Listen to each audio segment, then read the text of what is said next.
Pourquoi est-ce que les femmes gagnent toujours 20% de moins que les hommes en Suisse ? Vous le saurez en regardant ou en écoutant ce podcast jusqu'à la fin. Bonjour et bienvenue dans ce deuxième épisode d'Industrie News, le podcast audio et vidéo de l'industrie Unia.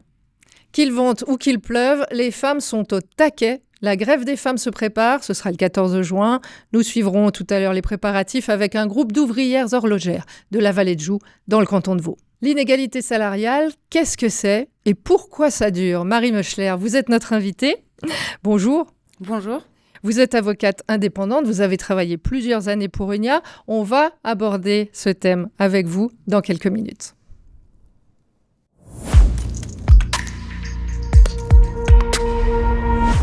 Mais d'abord, voici quelques nouvelles de l'industrie. Les salariés de la fabrique des célèbres chocolats Toblerone, l'usine Mondelez à Bernbrünnen, sont déçus par le résultat des négociations salariales. Ils exigeaient 6% d'augmentation, comprenant notamment la compensation du renchérissement et celle de l'augmentation des primes d'assurance maladie. Ils n'obtiennent finalement que 1,8% d'augmentation générale et des augmentations individuelles mineures.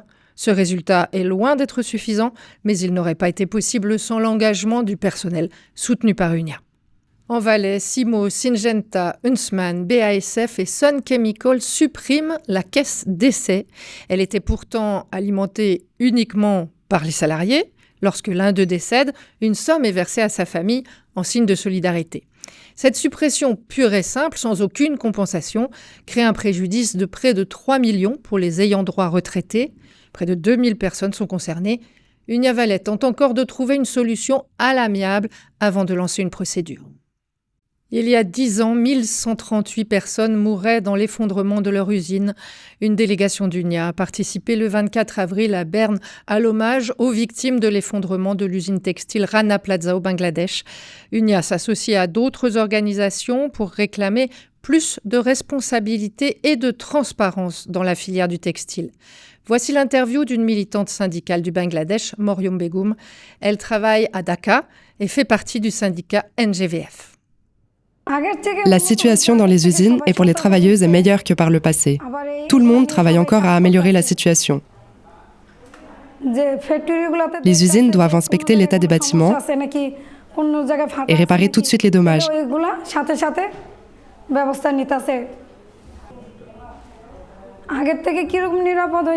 Par exemple, si les travailleuses nous disent qu'il y a un défaut dans une usine, comme au Rana Plaza,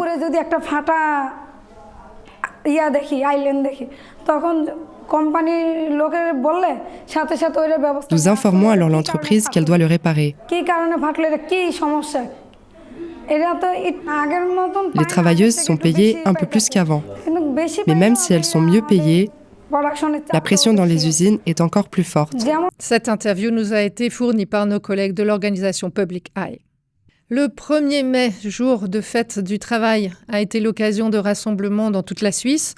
Par exemple ici, à Neuchâtel et Lausanne, des milliers de manifestants ont réclamé l'égalité ainsi que des hausses de salaire et de rente. À Genève, le cortège a réuni quelques 2000 personnes, 500 manifestants à Lausanne.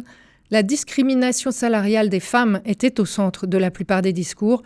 Selon la vice-présidente d'Unia, Véronique Polito, le 1er mai n'est qu'une première étape.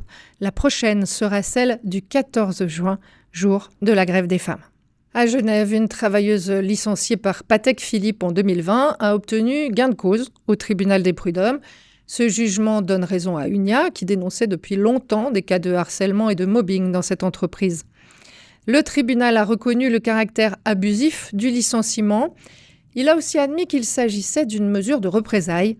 La travailleuse se dit, je cite, « très contente de ce jugement qui lui donne raison sur le fond ». Selon elle, c'est l'aboutissement d'une longue bataille qui démontre que cela vaut la peine de lutter pour défendre ses droits. Pour les représentants du personnel de l'horlogerie, il faut aider les victimes de harcèlement par le biais d'un organe externe à l'entreprise. La conférence de branche statutaire de l'horlogerie se tenait le 5 mai à Berne. Une 50aine de personnes y ont participé. Les délégués ont adopté une résolution à cette occasion pour demander que les cas de harcèlement soient traités à l'externe. Des mesures devront être prises pour, je cite, « redonner aux victimes une place sereine dans l'entreprise. Une autre conférence de branche aura lieu le 8 décembre pour approuver le résultat des négociations en cours pour le renouvellement de la convention collective de travail.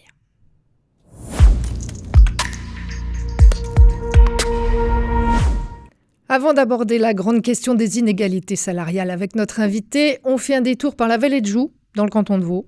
Les préparatifs de la grève des femmes y battent leur plein.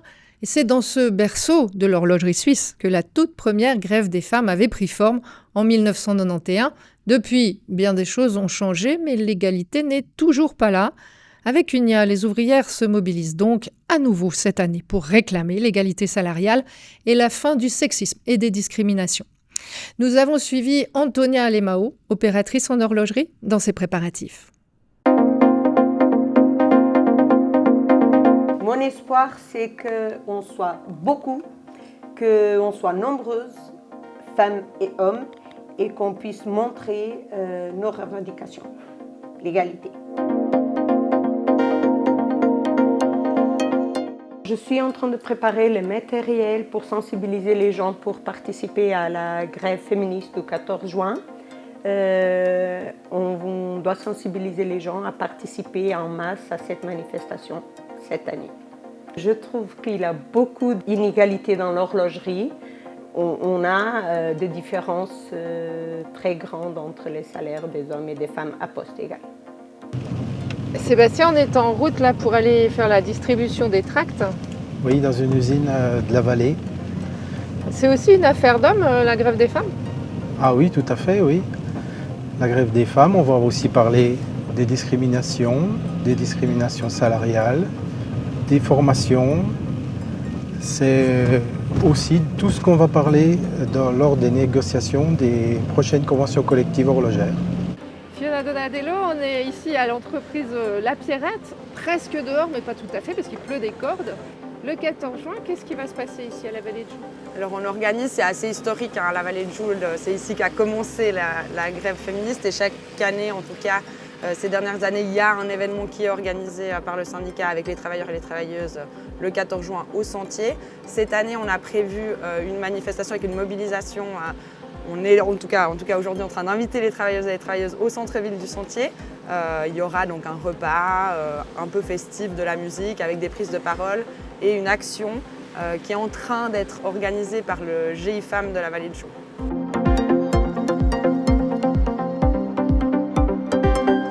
Alors Antonia, on vous retrouve. 10 jours se sont écoulés depuis notre dernière visite ici à la Vallée de Joux, au Sentier.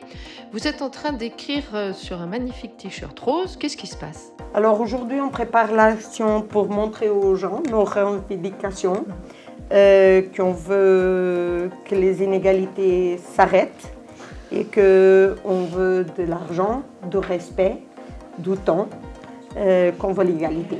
Je suis maman de 2 filles et j'aimerais quand même que dans le futur, ces grèves, qu'elles n'aient pas besoin d'exister, que les droits entre femmes et hommes soient respectés, qu'on soit égal.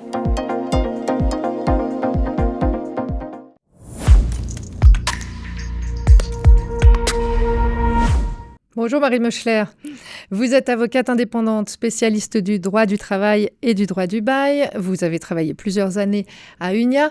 L'un des points centraux de cette grève, c'est l'inégalité salariale. On va en parler dans un instant avec vous. Mais voici d'abord une définition de ce terme. C'est notre rubrique « Les mots du syndicat ».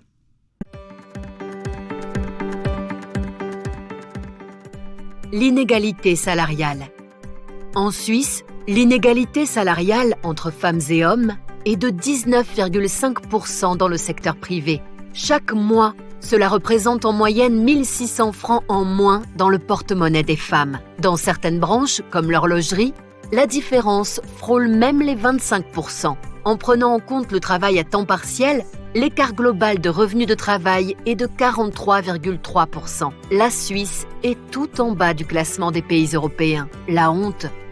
Près de la moitié de cet écart est une discrimination salariale directe, uniquement basée sur le sexe, car elle ne s'explique pas par le poste, l'ancienneté ou le niveau de formation. La loi sur l'égalité oblige les entreprises de plus de 100 salariés à respecter l'égalité. Mais elle ne prévoit ni contrôle, ni sanction. Pas très efficace. Et pour toutes les autres, c'est la jungle. Avec Unia, le 14 juin, nous exigerons l'égalité. Enfin. Marie Mechler, ravie de vous accueillir dans ce podcast. On a l'impression, et c'est pas qu'une impression d'ailleurs, que les inégalités progressent au lieu de reculer. Comment est-ce que ça s'explique ? Très bonne question. Je ne sais pas s'il y a une explication juridique, mais je pense que la réponse est plutôt politique à ce problème. Ce qui est sûr, c'est qu'on le constate effectivement encore une fois avec l'AVS 21 et l'augmentation de l'âge de la retraite des femmes qui montre encore une fois qu'au lieu de s'attaquer vraiment aux inégalités de fait, on creuse encore plus les inégalités. Une loi est pourtant censée garantir l'égalité salariale dans les entreprises de plus de 100 salariés, mais ça ne fonctionne pas. Comment ça se fait ? Oui, tout à fait. Alors, il s'agit de la loi sur l'égalité. Et le problème avec cette loi qui est mise en vigueur depuis 1996 maintenant, c'est qu'elle ne prévoit strictement aucun contrôle ni sanction si l'égalité salariale n'est pas appliquée dans une entreprise de plus de 100 employés. C'est ça le gros problème. On utilise 2 indices, on l'a vu dans le petit film qu'on vient de regarder. On parle des salaires et puis on parle du revenu global. Pourquoi est-ce qu'il y a ces 2 indices ? Donc, l'indice de salaire, lui, il prend en compte uniquement la différence des revenus bruts, en fait, entre hommes et femmes, alors que l'indice des revenus global est beaucoup plus précis parce que ce dernier prend non seulement en compte les revenus bruts, enfin la différence du revenu brut entre hommes et femmes, mais aussi le nombre d'heures travaillées mensuellement, ainsi que le taux d'activité, ce qui est beaucoup plus adapté, en fait, aux situations des femmes qui, pour 60% à peu près, travaillent à taux partiel. Donc cet indicateur qu'on appelle GOEG est finalement plus fiable, plus représentatif que juste comparaison des salaires. Effectivement. Et selon les chiffres du résultat, c'est assez angoissant, on va dire les choses comme ça, parce qu'on n'est plus à environ 19% d'inégalité salariale, mais bien plutôt 49% d'inégalité salariale. Comment faire, Marie Mechler, pour savoir si je suis victime d'inégalité salariale ou s'il y a des inégalités dans mon entreprise ? Ça, c'est une excellente question. Je pense qu'une réponse qui peut y être apportée, c'est depuis la modification de la loi sur l'égalité qui a été adoptée en 2020, les entreprises de plus de 100 personnes sont maintenant obligées de faire une analyse de ces salaires et donc de voir s'il y a inégalité salariale entre les salariés et les salariés dans son entreprise. Cette analyse, elle devait être faite pour la première fois jusqu'en 2022 et les entreprises doivent montrer les résultats de cette analyse à leurs collaborateurs et collaboratrices d'ici juin 2023. Donc je pense que ce sera un outil très intéressant à utiliser par les travailleuses et les travailleurs pour savoir s'il y a une inégalité salariale ou pas. Alors ça, c'est pour les plus grosses entreprises, mais pour toutes les autres ? Effectivement, pour toutes les autres, il n'y a pas vraiment d'outils. Tout ce que je pourrais conseiller, c'est d'arrêter avec le tabou sur les salaires. Il faut parler entre les employés, entre les collègues, pour savoir qui gagne combien. Et c'est comme ça qu'on peut savoir si oui ou non on est victime d'une discrimination salariale. Et donc, nous voici arrivés à l'étape suivante. Je constate que oui, effectivement, mon collègue Gérard, Michel ou Kevin gagne davantage que moi sans raison. Qu'est-ce que je fais à ce moment-là ? Dans une première étape, il faudrait privilégier en fait toutes les possibilités extrajudiciaires. C'est-à-dire, en premier lieu, peut-être aller parler au département du personnel ou à son chef direct. Mais parfois, c'est pas si évident que ça d'aller parler directement au service du personnel ou son chef. Donc, aller voir son syndicat ou une association défenseuse de droits, je pense que c'est la meilleure des options pour entamer le processus et savoir comment commencer. Alors, vous qui êtes avocate et qui avez travaillé de nombreuses années pour Unia, est-ce que vous avez constaté que ces réclamations aboutissent ? Alors, dans un deuxième temps, si l'extrajudiciaire ne fonctionne pas et qu'on doit entamer une procédure judiciaire, donc on commence par la conciliation, qui est une procédure gratuite. Et puis ensuite, on monte les échelons de la justice. Et puis malheureusement, c'est vrai qu'il faut quand même constater que très peu d'affaires entrent en procédure, en fait, et donc sont très peu jugées. Ce que j'ai pu lire sur le site notamment de leg.ch, c'est qu'il y a 135 jugements qui ont été rendus en matière de la loi sur l'égalité. C'est pas beaucoup si on considère que la loi est en vigueur depuis 1996, et encore moins quand on voit que sur ces 135 arrêts, 20 proviennent du tribunal fédéral. On avait beaucoup parlé à l'époque de ces 2 couturières, c'était en 2019 je crois, hein. Elles avaient obtenu gain de cause. Elles avaient obtenu gain de cause et c'est vraiment une très bonne chose, mais ce qu'il faut aussi voir, c'est en fait la longueur de la procédure et toute l'énergie en fait que les personnes doivent avoir pour se battre autant de temps. Et puis il y a aussi toute la phase de l'humiliation éventuelle subie durant le procès, parce que bien sûr la partie adverse va tenter de se défendre et parfois ça passe par l'humiliation de la partie adverse. Donc ça c'est très difficile à supporter et ce qui peut parfois dissuader les gens. Voilà, belle victoire, mais tout de même très éprouvée. Et une procédure longue et difficile. Finalement, il n'y a que l'action collective qui fonctionne ? L'action collective, ça dépend ce qu'on entend par là. Malheureusement, la class action, comme elle existe aux États-Unis, n'existe pas en Suisse. Mais par action collective en Suisse, je pense qu'il faut entendre les gens qui se mettent ensemble pour lutter pour leurs droits. Et ça, typiquement, ça passe par un syndicat qui regroupe les gens et qui les organise pour pouvoir mieux défendre les droits. Et les conventions collectives de travail aussi, parce que ce qui fait cette inégalité salariale, c'est aussi qu'il y a des secteurs entiers, souvent à majorité féminine, qui sont sous-payés. Exactement, tout à fait. Et la convention collective de travail, c'est une façon de régler le problème en amont, en fait, et de ne pas devoir aller au tribunal par la suite. Des pistes pour l'avenir, avant de se quitter, Marie Mechler ? Je pense qu'il faudrait vraiment améliorer cette loi sur l'égalité. C'est un bon début, c'est un outil, mais il manque encore de consistance, notamment justement comme on l'a vu pour les entreprises à moins de 100 employés. Et puis aussi vraiment arrêter avec le tabou sur le salaire et parler, s'entraider. Je pense que c'est par là que commence la bataille. Merci Marie Mechler. Je rappelle que vous êtes avocate indépendante spécialiste du droit du travail, ex-juriste UNIA. On vous retrouvera dans un Zoom le 12 juin à 18h30. Vous pouvez vous inscrire sur www.unia.ch/discussion-industrie. C'est gratuit et c'est réservé aux membres UNIA. Si vous ne l'êtes pas encore, c'est donc le moment de nous rejoindre. Syndiquez-vous. On arrive au terme de ce podcast. Merci d'avoir passé ce moment en notre compagnie. Vous pouvez nous suivre en vidéo sur notre site ou sur YouTube et en version audio sur Spotify. Vous pouvez vous abonner également à ce podcast. On vous souhaite un excellent 14 juin, combatif et coloré, et aussi un bel été. Industrie News revient en octobre. Attention aux syndicats, on s'attend à ce que l'automne soit chaud. À bientôt.